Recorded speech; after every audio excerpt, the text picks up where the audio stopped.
Ara ens posarem una mica més salats. Hem parlat aquí, estem parlant de medicina, sou persones precises, rigoroses, serioses i d'ordre. No vol dir que on anem ara no sigui així, però som una mica més salats. Sicus, què tal? Endavant, vine cap aquí. Saludem, aplaudim, sisplau, en Sicus Carbonell, cantant i fundador de Sabor de Gràcia. Els periodistes tenim una cosa que tirem cap allò del rigor i tal, però també ens sentim còmodes i confortables amb el tema del món de l'artista. Com estàs? Bé, gràcies a Déu, molt bé. Bueno, me n'alegro, no? Després d'aquest any i mig tan difícil. Què heu fet? Què has fet tu? Ara veurem, aquí està baixant aquesta pantalla, li donarem el seu temps.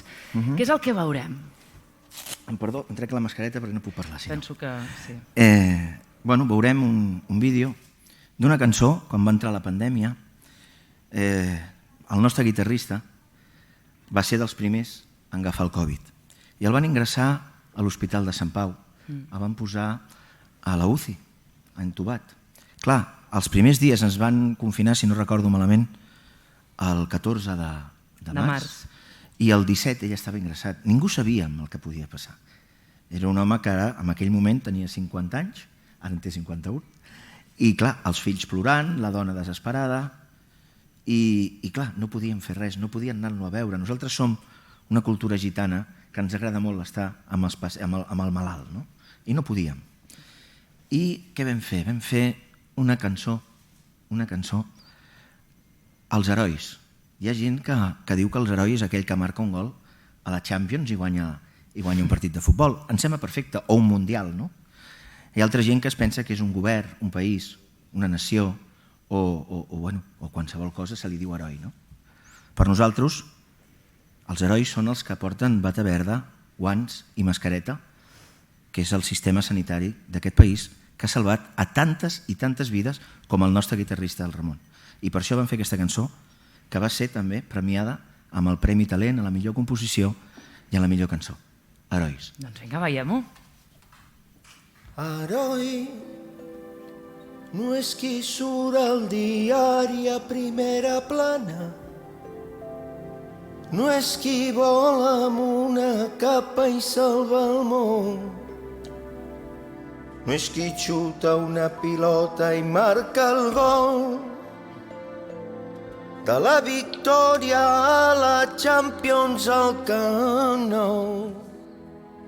Heroi no és a l'exèrcit que guanya una guerra, ni un president, ni un govern o una nació. Heroi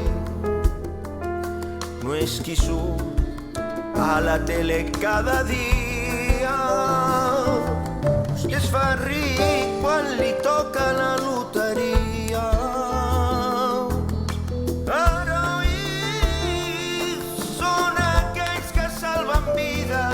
Cada dia tu amb bata verda, guants i mascarilles i ni tan sols sabem els seus noms de pila. Herois són aquells que salven vides i ningú se'ls mira. No són famosos ni surten a les notícies, però en realitat són els herois de la nostra vida.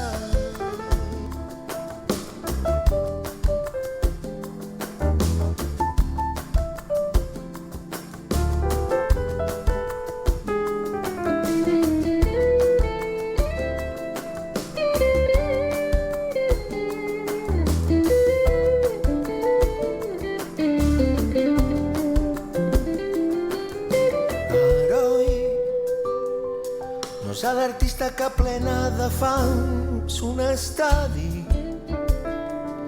o el grup que es fa famós amb una cançó. No és qui té més m'agrades a les xarxes o es fa viral amb un vídeo o una acció. Heroi, fer bombes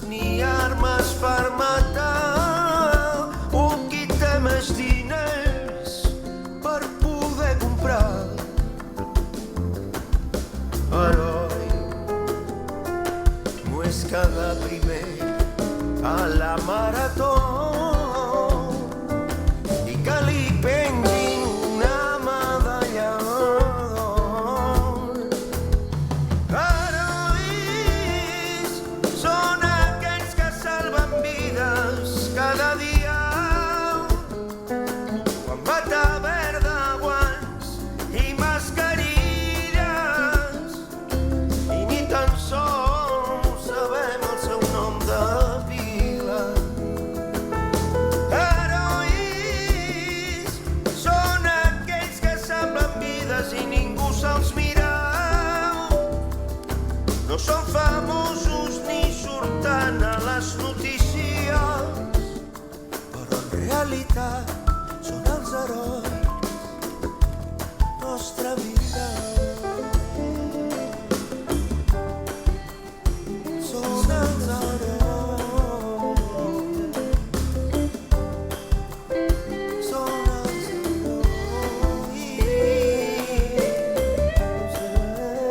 els herois.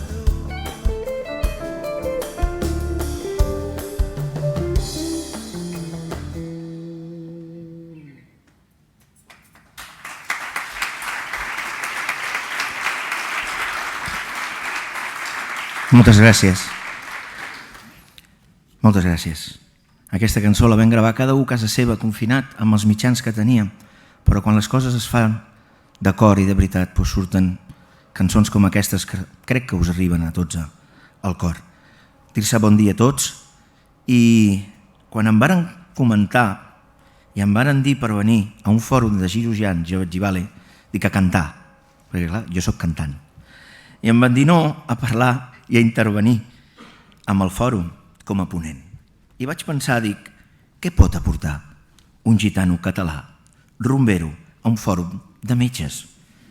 Sí, és que és la veritat, no? Doncs molt senzill. Com a gitano rumbero, mediador social que sóc i pacient, puc donar-vos, al meu punt de vista, la realitat que vol cada pacient. Us parlaré com a pacient i com a mediador social. Us vull comentar que personalment jo vaig tant a la sanitat pública com a la sanitat privada, perquè tinc metges que em porten en els dos llocs, dels quals estic molt content dels resultats. Gràcies a Déu, de moment estic bastant bé de salut, amb uns quilets de més, això sí, perquè m'agrada molt menjar. Però bueno, ho vaig portant. Tinc hèrnia discal, diagnosticada pel doctor Fraguas de la Tecno, i tinc lupus cutani discoide, diagnosticat pel doctor Pujol de l'Hospital del Mar. I us explico això perquè veieu que vaig tant a la sanitat pública com a la sanitat privada, depenent de l'enfermetat que tinc. Per l'hèrnia discal, el doctor Fraguas, soc pacient seu des de fa 15 anys. En tinc 47. A banda, qualsevol prova, la sanitat privada és molt més ràpida que la sanitat pública. El lupus cutani discoide he trigat 10 anys en saber que el tenia, juntament, com em veieu molt morenet, tinc intolerància al sol. Em varen fer diverses proves a molts llocs de la privada, però va ser el doctor Pujol fa 2 anys que em va fer unes biòpsies i em va fer uns tractaments i em va diagnosticar la malaltia. I us explicaré uns casos que m'han passat a la sanitat pública i a la sanitat privada en la meva persona. Em van fer una biòpsia a la sanitat privada d'unes taques que em van sortir aquí al front. Em van fer la biòpsia i quan me van treure els punts vaig anar al CAP. Jo visc a Mataró, jo soc gitano de Gràcia, però fa 14 anys que visc a Mataró. I vaig anar al CAP i em van dir, home, això no t'ho ha fet la sanitat pública, t'ho ha fet la privada, per què no vas allà a treure-te'ls? Dic, bueno, si vols hi vaig, però ja que estic aquí, si me'ls podeu treure, total són 2 punts. I ho van fer i m'ho van treure. Al cap d'un any em va fer la biòpsia a l'Hospital del Mar i em vaig treure els punts al revés, a un centre mèdic d'allà de Mataró, privat. I em van dir el mateix, no t'ho han fet a la pública, per què vens aquí a treure't els punts? Dic, home, jo estic pagant també una assegurança, no m'ho podeu treure, total són 2 punts. I efectivament me'ls van treure. Perquè entengueu la situació, la sanitat pública i privada d'aquest país sembla que sigueu rivals, que sigueu el Barça i el Madrid. I quan hauríeu de treballar conjuntament. I perdoneu-me perquè jo desconec aquest camp, però jo us dic el meu punt de vista com a pacient. I si no arriba un, que arribi l'altre. En tot el tema de la pandèmia hi ha molta gent que arriba tard a ser diagnosticada de càncer, de leucèmia i d'altres malalties importants. Molts no som a temps i moren. I us pregunto aquest matí a tots, i us ho dic de cor, com a metges, com a sanitat pública i privada, quina és la vostra prioritat? Jo crec que com la de tothom, la de salvar vides, no? D'això es tracta.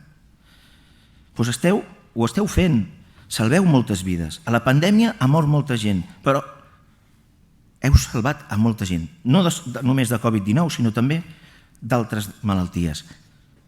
Heu fet un gran treball i us dic una cosa de tot cor. Jo soc també cristià evangèlic i per mi qui té la clau de la vida i de la mort és Déu. Durant la vostra carrera segur que heu vist molta gent al quiròfan que dius, bueno, aquest senyor o aquesta senyora no se'n sortirà. L'operació surt bé perquè poques operacions es queden a la taula d'operacions, però dius, aquest pacient en 48 hores, si pobret, si no fa un canvi, el donarem per mort.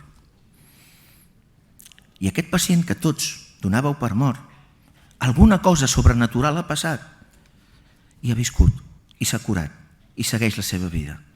Heu vist segurament coses que com a metges dius, això jo l'havia diagnosticat ja, que se'ns anava. De fet, un amic meu va agafar Covid-19, ha estat 70 dies ingressat. 70 dies. Va estar a la Tecnon, de la Tecnon el van passar al Vall d'Hebron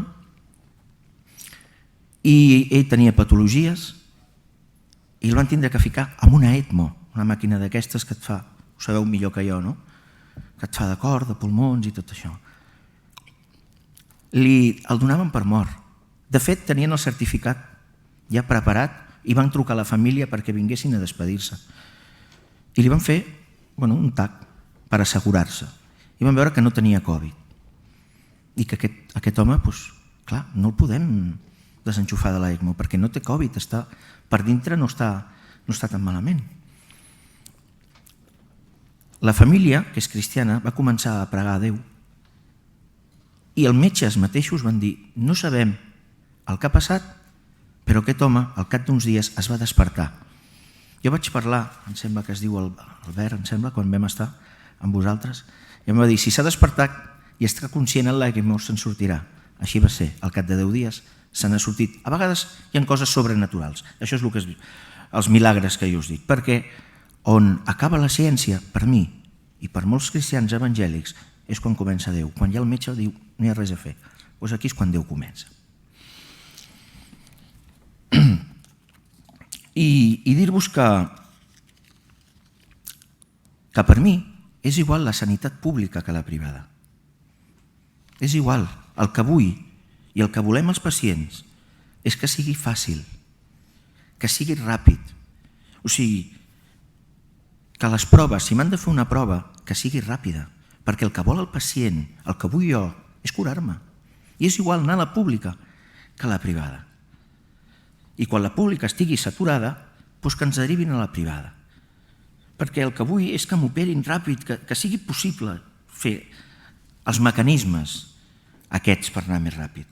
Per això us torno a preguntar, quina és la prioritat? Salvar vides? I per què? Jo faig una pregunta des de la meva desconeixença. Per què no treballeu conjuntament? Per què, quan la sanitat pública està saturada amb una especialitat, li feu arribar els pacients a la privada perquè no... Nosaltres estem saturats. Si tens assegurança, si no, estem saturats. O la privada no agafeu metges especialistes de la pública que no teniu aquelles màquines o no teniu aquella especialitat i els porteu perquè puguin curar amb aquelles persones.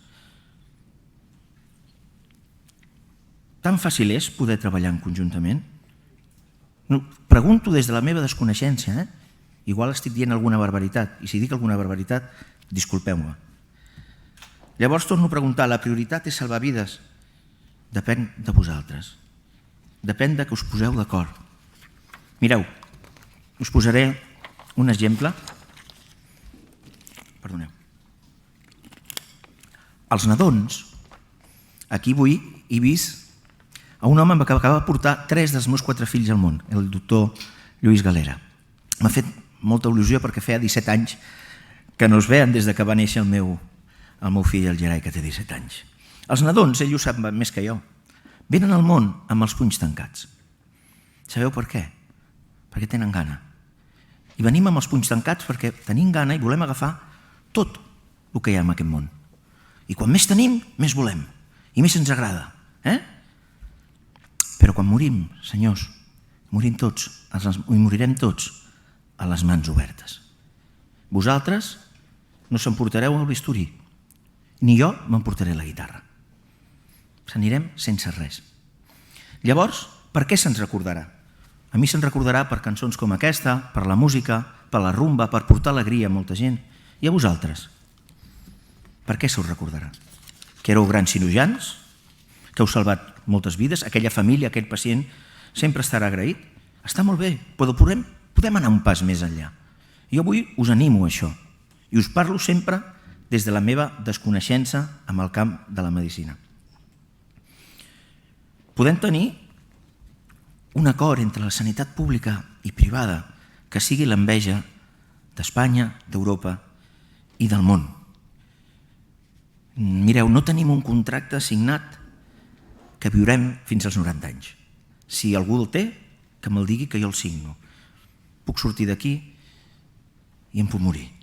No sabem quan partirem d'aquest món. Llavors teniu la millor oportunitat de tenir una sanitat pública i privada, de fer uns acords que puguem anar més ràpid i salvar més vides, perquè això depèn la sanitat, no? Quan més vides i més malalties podem curar, millor. I a vegades, amb el camp de la mediació, el que es fa és treure, quan hi ha un conflicte o quan dues persones no s'entenen, és treure una miqueta la raó en un, treure una miqueta la raó en l'altre i poder arribar a un acord. Per això hem d'aprendre a vegades del nostre ego, del nostre orgull, de la nostra raó, per poder sumar un acord històric entre la sanitat pública i privada i poder ajudar a què? A salvar més vides, si és això el vostre objectiu. Es dic una cosa, us ho he dit abans, com a cristià evangèlic, per mi, és Déu qui té la clau de la vida i de la mort. Però Déu ha deixat unes persones aquí a la terra que sou vosaltres, que sou els metges, que vosaltres feu possible que molta gent es pugui curar. Us explicaré una història bíblica i amb això acabo. Diu que havia un bon home que anava de Jerusalem a Jericó. I en el camí el van atracar, a mig camí, uns lladres. Li van treure tot i li van pagar tal palissa que el van deixar a terra allà al camí mig mort. Per allà va passar un sacerdot i de lluny, com ara on estan els bonsais, se'l va mirar i el va donar per mort i va passar de llarg. Va passar un levita al cap d'uns minuts i se'l va mirar i el va donar per mort i va tirar. No es va acostar. Però de sobte per allà va passar un samarità i va veure aquell home a terra i en comptes de passar de llarg com van fer els altres es va acostar. Es va acostar per veure si estava viu i si encara vivia. Va veure que sí, que encara respirava. El va carregar amb el seu carro, el va portar a un masoner i li va fer que li curessin les ferides, que li donguessin de menjar, que quan ell tornés al masoner li pagaria tots els gastos. Gràcies a aquell samarità que s'acosta, amb aquell bon home, aquell home que tothom el donava per mort, va viure. Els altres dos se'l miraven de lluny i el donaven per mort, però ell es va acostar i li va salvar la vida. La distància, amics meus i amigues meves, acostuma a distorsionar la realitat. Les distàncies amb la gent del carrer, amb els pacients, acostuma a distorsionar el que és la realitat. Aquell bon home que està al camí som nosaltres, som el poble, és la gent. Després de rebre una pallissa amb una malaltia o amb una situació de la vida en qualsevol àmbit. Passeu la sanitat privada i si no tinc assegurança ens doneu per morts. Passeu la sanitat pública i com esteu a tope i desbordats ens doneu per morts. Però si us ajunteu la sanitat pública i privada i feu acords de col·laboració, sereu aquell samarità que al mig del camí s'acostareu i salvareu de morir a molta i a molta gent. Per això avui, com a mediador social, rumbero, gitano català i cristià evangèlic, us animo a que trenqueu murs per construir ponts. Que sigueu l'enveja i el mirall d'arreu d'Espanya, d'Europa i del món. I acabo amb unes paraules amb el meu idioma gitano, que diu Sestipen Tasli, que vol dir salut i llibertat. Que Déu us beneeixi, moltes gràcies i bon dia.